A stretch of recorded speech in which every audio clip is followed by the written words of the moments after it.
A protagonist attempts to alter the course of history, but he soon realizes that everything comes at a cost. He's determined to take matters into his own hands, but all roads lead to Rome, and it may soon prove to be an exercise in futility. Episode 7 Recap. Rushing to the room where the ghost is being held, Se-ha and Se-bai hold the director at gunpoint in order to approach the ghost. Se-ha asks the ghost what she did to his mother, only for her to reveal that his mother's already dead. The ghost claims that there's only one way to save her, then looks pointedly at the bloody incision in her arm. Se-ha immediately understands, and despite the director's panic protests, he smashes the glass cabinet and retrieves the ghost's teleporter disc. Se-ha grits his teeth, picks up a scalpel, and cuts a deep gash into his forearm. Threatening the medical staff with his gun, Se-ha forces them to implant the spherical chip into him, all while Se-bai and Yojin look on in panic and consternation. It works, and Se-ha teleports through time and space back to the Radio Research Institute in 1997. Hiding in a room where young Se-ha is, to evade notice, Se-ha witnesses the ghost knock an employee out with her disc and swipe his staff ID card. The janitor sees the unconscious man, and he rushes into an office to call 911, but the ghost is inside too. He sees the stolen ID card inserted into the computer she's typing away at, and he rushes over to yank it out, sparking a fierce tussle between the two. Meanwhile, Se-ha approaches the fallen employee, turning him over. His name tag reads Kwon Soo-jun, but he has the same face as Se-ha. This must be his biological father, since it was previously mentioned that the janitor was his adoptive father.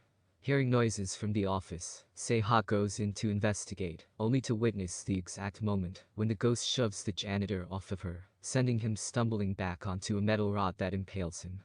He falls dead, right in front of Se-ha's eyes. Seconds later, the security guard runs in, followed by the young Se-ha. The chain of events may have been different, but the outcome still remains the same. Determined to save his father, Se-ha travels back in time again, stealing Soo-jun's ID card and handing it directly to the ghost himself. He watches as she sets up the program on the computer, commenting that it's different from the one they use. She doesn't seem to know who he is, which allows Se-ha to deduce that she hadn't specifically targeted his father to murder, since he's the spitting image of his father. It had all simply been for the ID card.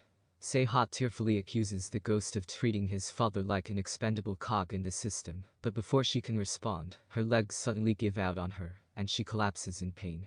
Mustering up her remaining strength, she tries to tell him the rest of the code to enter into the computer, but her body disintegrates and disappears before she can finish. Without her, Se-ha doesn't know how to set up the grid, and the program fails. Traveling through time to see the repercussions, Se-ha arrives in 2021, where passers-by on the streets all don black, protective clothing. Se-ha, in his ordinary suit, soon notices the beginnings of a sunburn on his hand.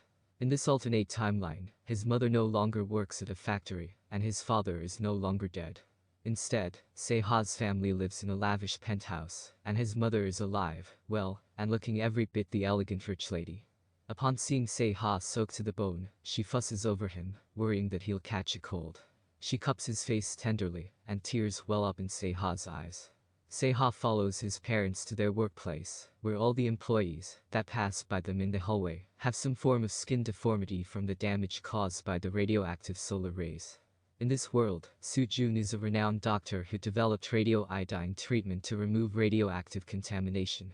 His family's wealth was founded upon the mass suffering that unfolded as a result of Se-ha's time-traveling Later, Se-ha tries to search up Se-bai on the internet, but his search returns no results. He manages to find her at a library instead, but she's not at all like what he remembers. Half her face is disfigured from the solar radiation, and she's also lost her hearing, presumably from the damage. Her spark is all but gone, replaced instead with an uncharacteristic reticence that unsettles Se-ha. It's the straw that breaks the camel's back, and Se-ha contemplates the disc pensively. He has a happy, peaceful, and sheltered life with his family now, but at what cost? The grave consequences of his one seemingly small decision are too much to bear, and Se-ha gives his parents one last hug before teleporting back to the past. Swiping his father's lab coat and ID card, Se-ha heads to set up the grid himself.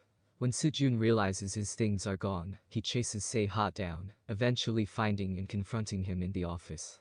Soo-jun shoves Se-ha away from the computer, and Seiha tries to reassure him by saying that he's Seiha, but it's the wrong move, because Sujun's fierce protectiveness over his son makes him even more suspicious and defensive. The two start to fight, and again, the janitor bursts into the room upon hearing the crashing noises. Seiha sighs in frustration, and reaches into his pocket to activate the disc, so he can redo it all over again. Noticing this, Sujun races to stop Seiha, but Seiha shoves him off right onto the same metal pole that had previously impaled the janitor. Oh my god. Time and time again, Seiha's time-traveling pursuits have led him down different paths to the same conclusion. It's almost as if he's destined to watch his father die in front of him, no matter what steps he takes to avoid it. I wonder if the show is suggesting the Novikov self-consistency principle, which posits that it is impossible to change the past through time travel.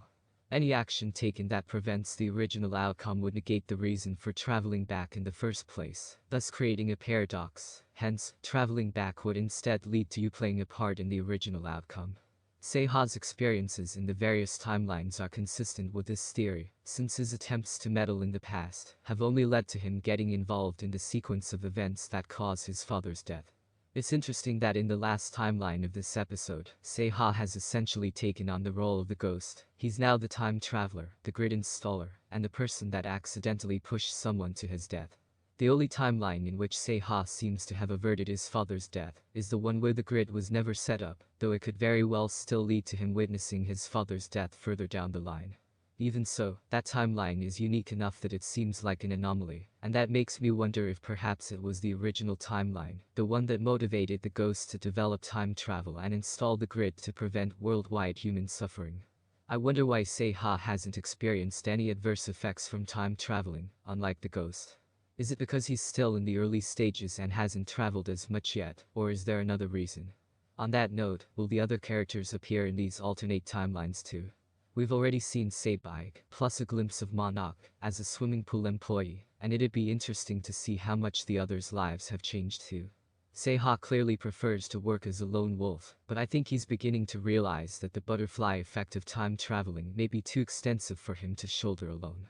With such a strong cast of supporting characters, it'd be a shame for the show not to utilize them, so I hope we get more of them teaming up to tackle this conundrum in the upcoming episodes. In any case, the show is finally progressing forward in leaps and bounds, and it's stoking my excitement. I've always been interested in the thought experiments and paradoxes of time travel, so I'm looking forward to how the show will explore those. Bring on the philosophical